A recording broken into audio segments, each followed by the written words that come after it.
días, tercer año, ¿cómo les va? Bueno, hoy vamos a empezar a ver, entonces, vamos a saltar de la unidad 6, que hablaba de dictaduras, ¿sí? ¿A dónde? A la unidad 9, que sigue hablando de dictadura, y agrega, ¿sí?, un concepto nuevo, que es el populismo, que vamos a tratar de ir entendiéndolo a lo largo del estudio de esta unidad. Ojo con esta palabra, porque desde ciertos sectores se utiliza como algo negativo, ¿sí? Como que algo populista es algo negativo. Hay distintos tipos de populismo, ya los vamos a ir viendo, me van a escuchar mucho decir la palabra populismo.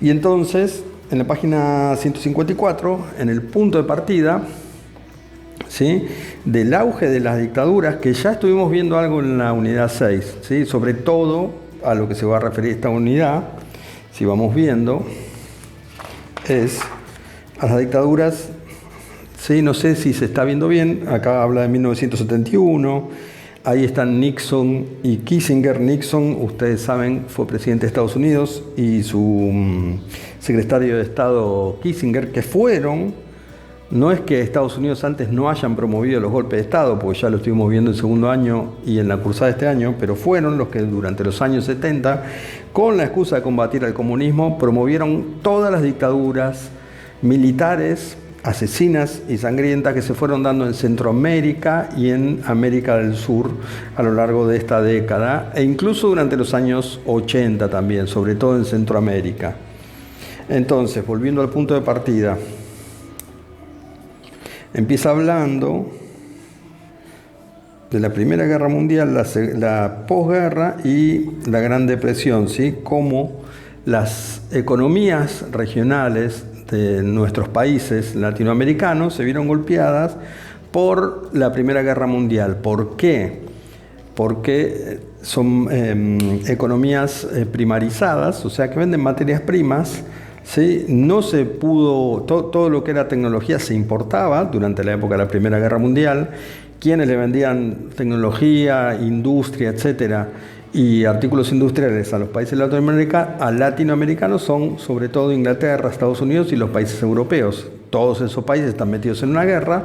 Lo último que van a hacer durante esa guerra es vender sus productos hacia afuera. Recordemos, en épocas de eventos como estos, ¿sí?, una guerra mundial, la economía de los países se vuelca totalmente a la producción de armas, ¿sí?, y todo lo que tenga que ver con mantener a ejércitos, o sea, alimentos enlatados, ropa para vestir a los soldados, armas, municiones, etcétera, etcétera. Entonces, ¿sí?, todos los recursos de esos países se vuelcan a esto, y los países latinoamericanos que producen materias primas como alimentos, etcétera, pueden vender hasta cierto punto, hasta que ya no pueden vender más. ¿Por qué? Porque no se los pueden pagar. Al depender solo de esas materias primas, digamos, vamos a poner República Dominicana. Si República Dominicana lo que exporta es arroz y café, y Europa no le compra arroz y café y era su principal cliente, no entra dinero a República Dominicana, y el mercado interno no está en esta época de la Primera Guerra Mundial lo suficientemente desarrollado como para soportar a toda la economía. Luego viene el periodo de posguerra, llega la Gran Depresión de 1929, el desastre es mundial. Entonces, lo que se propone desde algunos gobiernos, ¿sí?, algunos gobiernos, ¿dónde está?, es la sustitución de importaciones, ¿sí? O sea, empezar a producir dentro de las posibilidades de cada uno de estos países lo que antes se importaba. Lo va a llevar adelante muy claramente, por ejemplo, en Argentina, el peronismo a partir de 1946. Se llama así esto, es una decisión política, la sustitución de importaciones. Bueno, no nos lo pueden vender, vamos a fabricarlo nosotros. Primero para abastecer al mercado interno. Si después nos va bien, podemos vender hacia afuera, y lo que vendemos tiene valor agregado. No solo vendemos materia prima, sino que vendemos cosas que fabricamos. Luego de la Gran Depresión, ¿sí?, esto es a inicios de la década de 1930, el presidente Roosevelt, esto lo estudiamos también, pone en marcha el plan del New Deal, ¿sí?, el nuevo contrato se llama. ¿Y esto qué es? Es una fuerte intervención del Estado para generar empleo, para generar circulación de dinero, para generar obras públicas, para mejorar la infraestructura, ¿sí? Y para involucrar a todos los sectores sociales en este desarrollo. Entonces, como dice acá, en este modelo el Estado comenzó a intervenir en la economía, facilitó la integración del obrero en el sistema productivo como consumidor y productor. ¿Qué significa esto? ¿Dónde está? Como consumidor y productor. Si uno tiene un desocupado, y ya lo vimos muchas veces en clase, ¿verdad? El famoso círculo virtuoso, o vicioso en este caso. Si uno tiene un desocupado, el desocupado no compra el colmado no le compra al mayorista, el mayorista no le compra al fabricante. El fabricante tiene que echar gente porque ya no está fabricando la misma cantidad o produciendo la misma cantidad de alimentos, y esa gente pasa a engrosar el mismo lugar que estos desocupados y el círculo se va achicando. En el círculo virtuoso pasa lo contrario. Este desocupado es un obrero que tiene dinero. ¿Por qué? Porque empieza a cobrar un sueldo. ¿Por qué? Porque el Estado decide hacer obras públicas que son necesarias e decide inyectar dinero en la economía, y entonces este obrero ahora va a tener un sueldo en el bolsillo.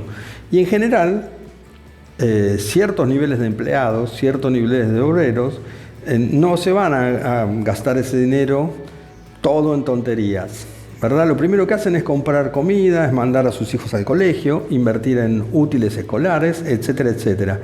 Entonces, ese desocupado ahora tiene un sueldo, va al colmado a comprar su comida, va a la librería del barrio a comprar sus útiles para su niño, que puede volver a la escuela. ¿Por qué? Porque ahora puede tener útiles, porque ahora puede tener zapatos, uniforme, etcétera, y el círculo virtuoso empieza a crecer. Así fue que Estados Unidos salió de esa gran recesión especulativa de 1929, y Roosevelt fue reelegido y siguió siendo reelegido, gobernó 4 veces seguidas a Estados Unidos. Entonces, si pasamos a la página 156, vamos a ver, el título es claro, ¿verdad? El auge de las dictaduras militares de los 70. Y vamos a ver que en alguna parte por acá, ahí está, Estados Unidos aparece unido a la United Fruit Company, que la vimos en clase, y como les mostré antes en esta foto, ahí está el presidente de Estados Unidos con su secretario de Estado, Henry Kissinger, que va a ser un personaje nefasto para Latinoamérica, ¿sí? Porque va a promover, junto con el gobierno, todas estas políticas golpistas.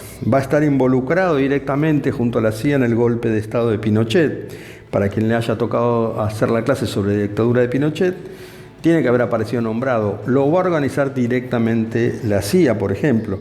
Va a estar involucrado en la dictadura de 1976 de Argentina y en general en todas las dictaduras que se dieron en Uruguay, etcétera, en Sudamérica durante la década de los 70. Entonces, la actividad del día de hoy, ahí la tienen. ¿Se ve bien? Sí. Elabora una lista en tu cuaderno, o sea, van a tener que sacar la información de acá, ¿sí? De estos 3 puntos. Y ya, eso es toda la clase por el día de hoy. Entonces, como van a tener que buscar la información leyendo, voy a dar por leídas estas 2 páginas, aunque igual mañana las vamos a repasar, ¿sí? Para ir ajustando, sobre todo este título, que puede parecer un poco confuso para mi gusto, porque mezclan el mismo título, dictadura y auge del populismo, en la misma frase, y parece que estuvieran hablando de lo mismo y son cosas totalmente distintas. Así que eso ha sido todo por hoy. Entonces ya saben, la actividad del día de hoy, página 157, completar actividades. Como siempre, pueden mandarlo en formato audio, pueden escribirlo, háganlo ahora en el tiempo que les queda de clase, y nos estamos encontrando de vuelta mañana. Hasta luego.